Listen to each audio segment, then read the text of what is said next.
The quietest evening. In a place far away from busy cities and noisy roads, there was a small coastal town called Lunmere. It was the kind of town where the ocean whispered instead of roared, and where evenings arrived slowly, as if they were in no hurry at all. People in Lunmere believed that night was not meant to rush. When the sun dipped into the sea, the sky did not suddenly turn dark. Instead, soft shades of blue and silver stretched across the horizon, giving everyone enough time to breathe, to think, and to let go of the day. On one such evening, a young girl named Ellen sat by her bedroom window, watching the waves shimmer under the moonlight. Ellen had always felt different from others in the town. While most people fell asleep easily, she often stayed awake, listening not just to the ocean, but to the quiet spaces between sounds. Her grandmother used to say, "Some people hear more because the world trusts them." Ellen never fully understood what that meant, but she felt it every night. The stillness spoke to her. The air felt alive, as though it carried secrets meant only for those who listened carefully. That night felt quieter than usual. Too quiet. The lighthouse on the far cliff usually blinked every few seconds, guiding ships safely home. But tonight, its light stood frozen, glowing steadily without a single flicker. Even the ocean seemed to pause, its waves slowing until they barely touched the shore. Ellen leaned forward, her heart gently pounding. Something was wrong. She stepped outside onto the wooden balcony. The town below lay perfectly still. No doors creaked, no lanterns swayed. Even the wind had stopped moving. It felt as though time itself had decided to rest. As Ellen watched, she noticed something impossible.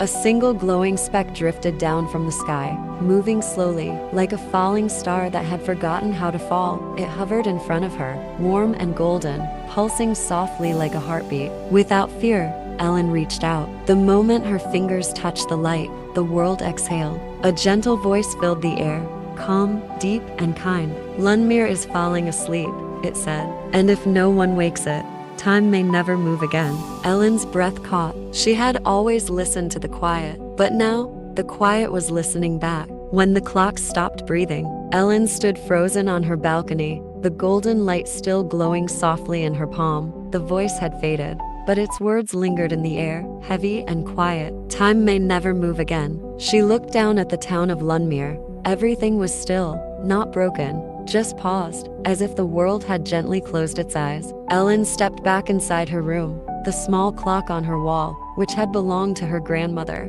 hung above the door. Its hands were no longer ticking. They rested between two numbers, caught mid-breath. She reached out and touched it. Cold, not the cold of winter, but the kind that comes from waiting too long. Downstairs, her grandmother sat by the fireplace, holding a teacup that no longer steamed. Her eyes were open, but she did not blink. "Grandma?" Ellen whispered. No response. Ellen's heart tightened, but she felt no panic, only a strange understanding.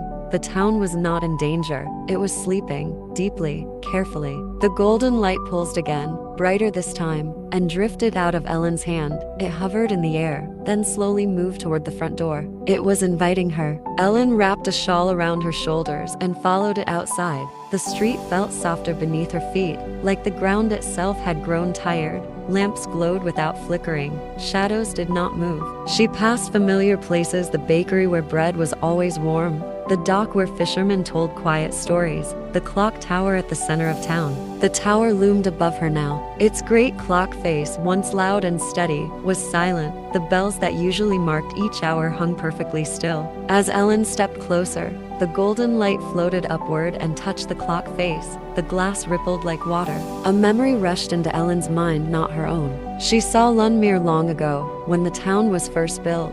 She saw people agreeing, without words, to live slowly, to rest when tired, to listen when the world grew quiet. Time stayed awake for Lunmere, the memory whispered, because Lunmere respected it. But something had changed. The memory faded, and Ellen found herself standing alone beneath the tower. The golden light dimmed, as if growing weaker. A soft ticking sound echoed faintly, not from the clock, but from somewhere far beyond the town. Ellen understood then. Time had not stopped by accident. It had grown exhausted. And now, it was Ellen's turn to listen not just to the quiet of Lunmere, but to the quiet of time itself. The path that only appears at night. Ellen stood beneath the silent clock tower as the faint ticking sound echoed again, soft and distant, like a heartbeat heard through walls. The golden light hovered close to her. Now, its glow weaker than before. "You're tired," Ellen whispered, though she wasn't sure who she was speaking to. The town? The light? Time itself? The air responded with a gentle shift, and suddenly the cobblestone street beneath her feet changed. The stone smoothed, stretching forward into a narrow path she had never seen before. It glimmered faintly, as if painted with moonlight. Ellen took a careful step. The moment her foot touched the glowing path, sound returned. Quietly, a breeze stirred her hair. Somewhere far away, water moved again. The world was not fully awake, but it was no longer completely asleep. The golden light drifted ahead, guiding her. The path led beyond the town, past the last row of houses, and toward the cliffs overlooking the sea. Ellen had walked those cliffs many times before, but this path was different. It curved gently, avoiding sharp edges, as though it knew where her feet needed to go. As she walked, memories began to surface. Not just images, but feelings. She felt moments of waiting, of clocks ticking endlessly, of seconds piling up without rest. She felt time stretching thin, pulled in too many directions at once. "This is how you feel," Ellen said softly. The golden light pulsed in agreement. At the edge of the cliffs, the path ended. Beyond it lay the ocean, dark and still, reflecting the stars like a sleeping mirror. But something new waited there. A doorway stood where the air shimmered tall, curved, and made of nothing but softly glowing lines. It did not feel frightening. It felt patient. Ellen approached it slowly. On its surface, shapes appeared, images of sundials, hourglasses, fading shadows, growing shadows, all the ways humans had tried to measure time without ever asking how it felt. Ellen reached out. The doorway opened without a sound. Warmth flowed through her, not like fire, but like the feeling of finally being understood.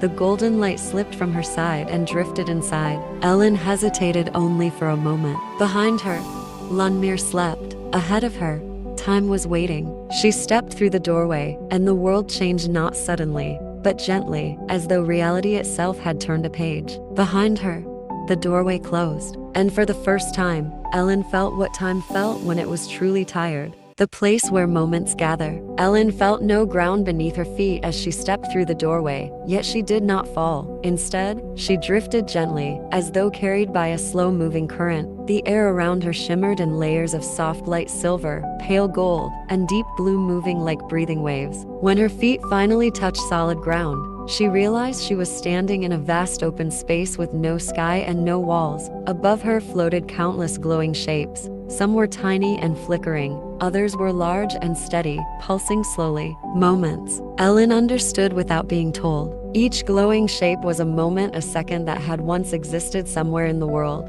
Some glowed brightly, full of laughter and warmth. Others were dimmer, carrying quiet sadness or longing. They drifted calmly, never colliding, never rushing. "This is where moments rest," a voice said gently. Ellen turned. A tall figure stood nearby, formed not of flesh, but of soft, shifting light. Its outline was calm and steady, neither young nor old. Its presence felt comforting, like the sound of a clock ticking in another room while you sleep. "You are time," Ellen said, her voice barely above a whisper. The figure nodded. "I am what moves," time replied, "and what waits. I am what humans chase and what they fear, yet rarely listen to." Ellen looked around at the floating moments. "Why did you stop in Lunmere?" Time's light dimmed slightly. "I did not stop," time said. "I grew tired, pulled forward too fast, stretched too thin." Lunmere was one of the few places that still remembered how to pause. Ellen felt a gentle ache in her chest. "And now?" she asked. Time extended a glowing hand. Several moments drifted closer. Ellen saw people checking clocks nervously, rushing meals, sleeping without resting, days blending into each other without meaning. When moments are never allowed to settle, time said softly, they lose their shape. And when that happens, I can no longer carry them properly. Ellen reached out and touched one glowing moment. It felt warm, steady. "What do you need?"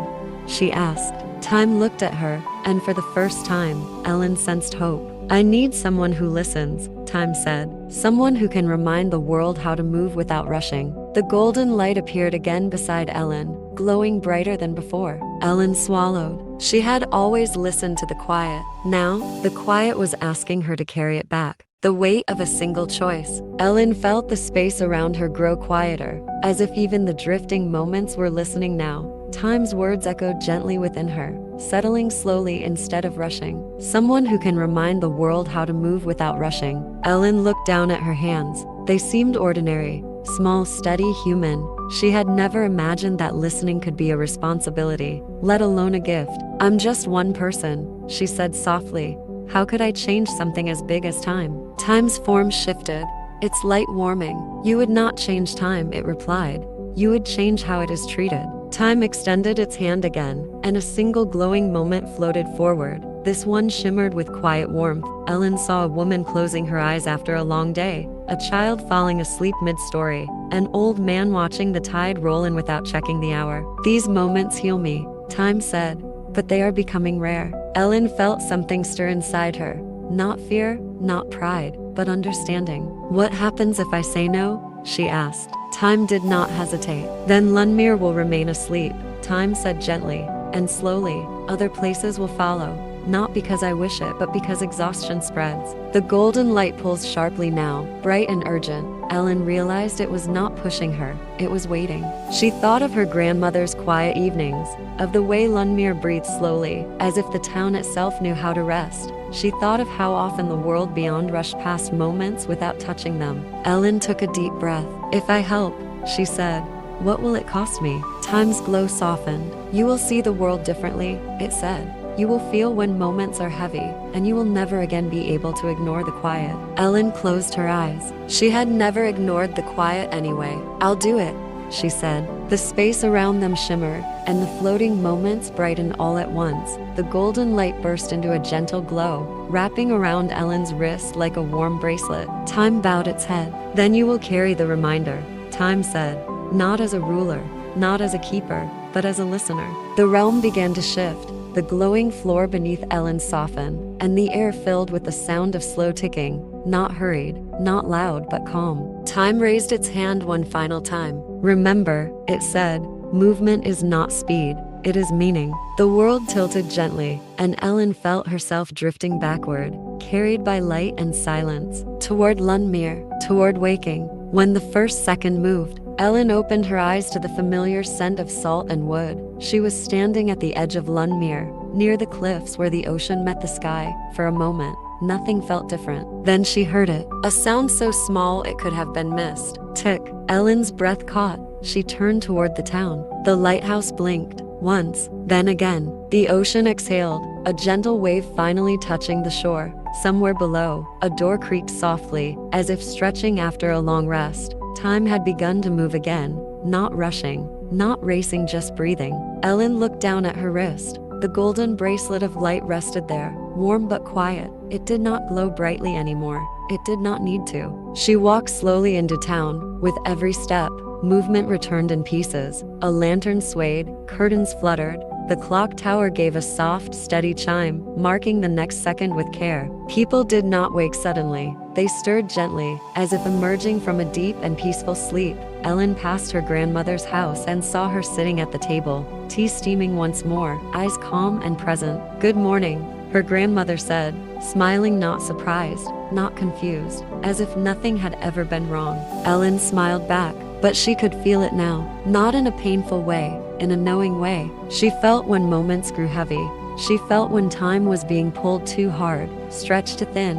The world whispered its pace to her, not loudly, but clearly. As Ellen crossed the square, she noticed something else. People were moving differently. They lingered a second longer before speaking. They sat instead of rushing past. A fisherman leaned against the dock, watching the water without checking the sky. A baker paused, eyes closed, breathing in the warmth of fresh bread. Lunmir remembered. Ellen reached the clock tower and placed her hand against its stone. The ticking inside was calm now, steady and sure. "Thank you," she whispered, though she wasn't sure who she was thanking. The golden bracelet warmed slightly.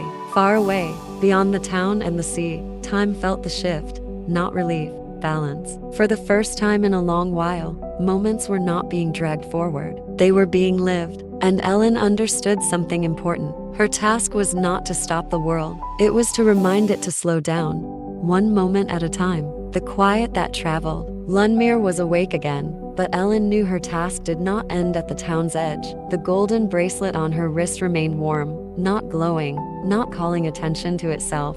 It did not speak in words, it spoke in feelings. The next morning, Ellen walked beyond the familiar streets, following a narrow road that curved along the coast. The ocean shimmered softly beside her, moving with a calm rhythm she had never noticed before. As she walked, she felt it, time stretching, not painfully, just unevenly. Beyond Lunmere, the world moved faster. Footsteps were quicker, breaths were shallower. People passed one another without meeting eyes. Ellen felt moments rushing past, barely touching the ground before being pulled forward again. She stopped near a small harbor where boats rested against the dock. Fishermen untied ropes quickly, glancing at the sky as if afraid of losing something invisible. Ellen stepped closer to the water and closed her eyes. She did not force anything.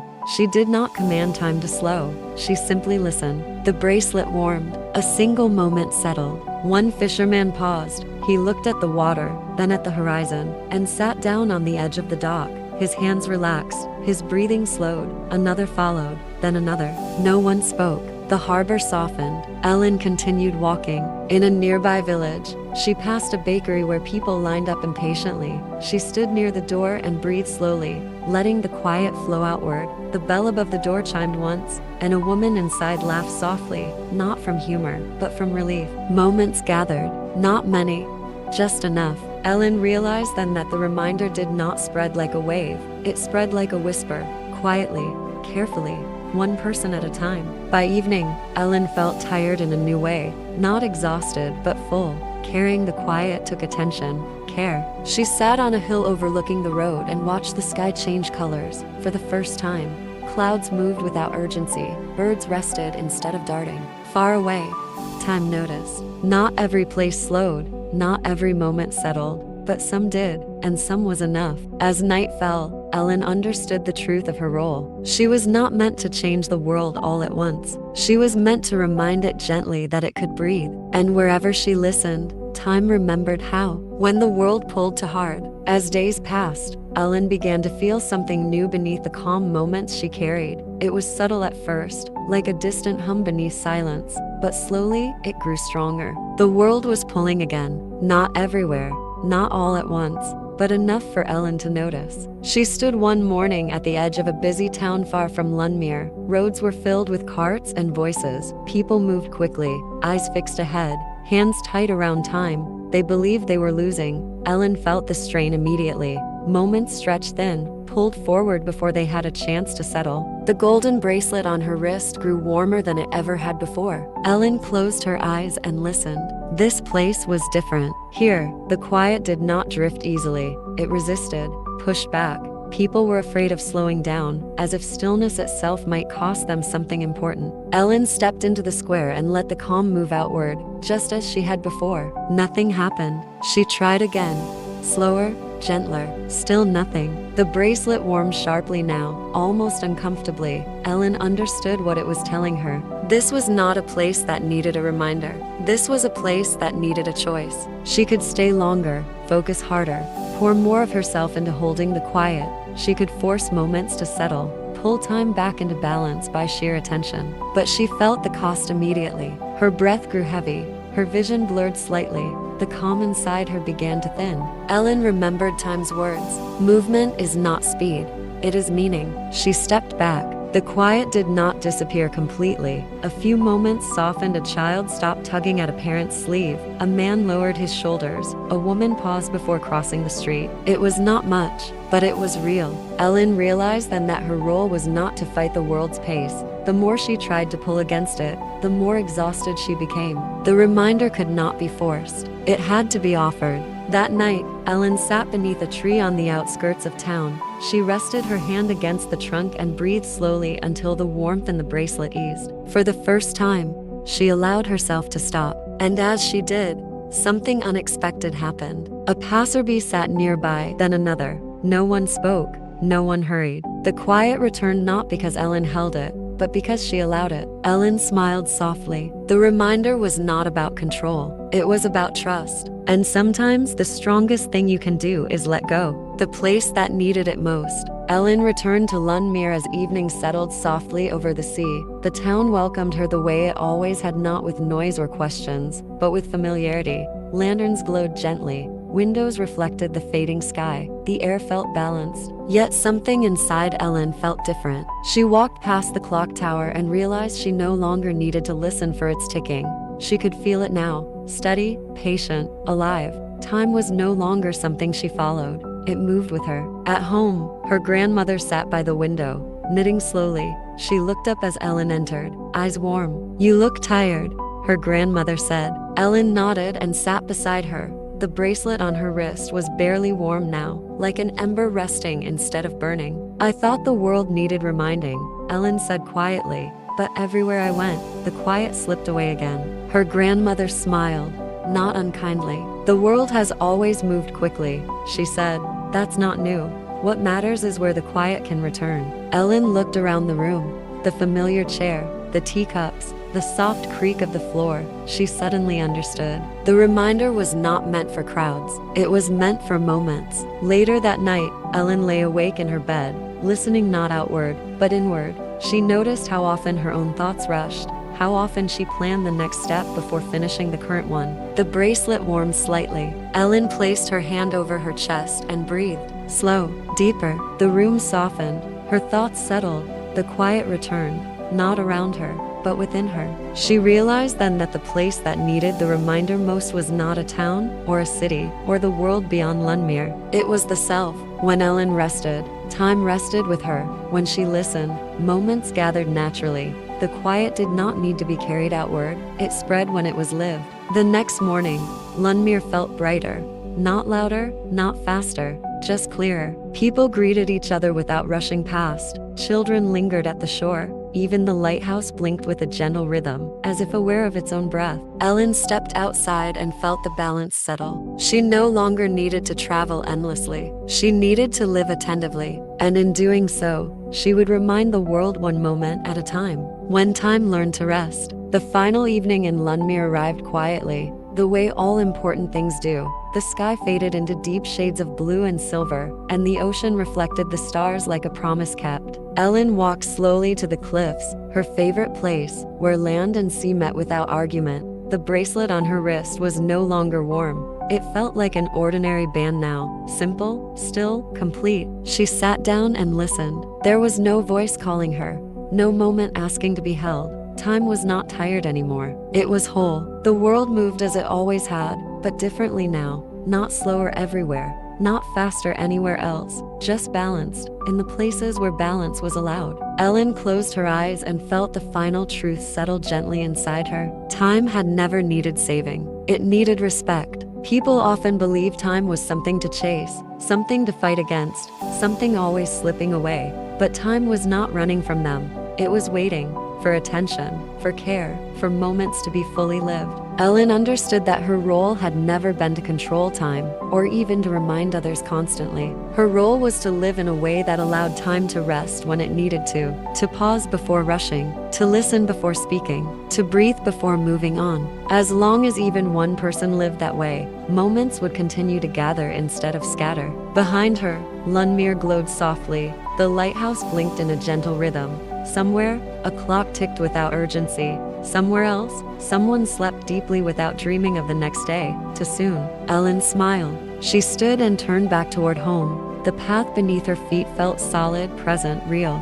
As she reached the edge of the town, the bracelet slipped quietly from her wrist and dissolved into the air like mist at dawn. Ellen did not feel loss. She felt trust. The reminder no longer belonged to her alone. It lived in the spaces between moments, in the pauses people allowed themselves, in the quiet decisions to slow down. And so, in Lundmere and beyond, time continued to move, not falling asleep again, but never forgetting how to rest. And whenever the world grew too loud, too fast, too heavy, the quiet would still be there, waiting.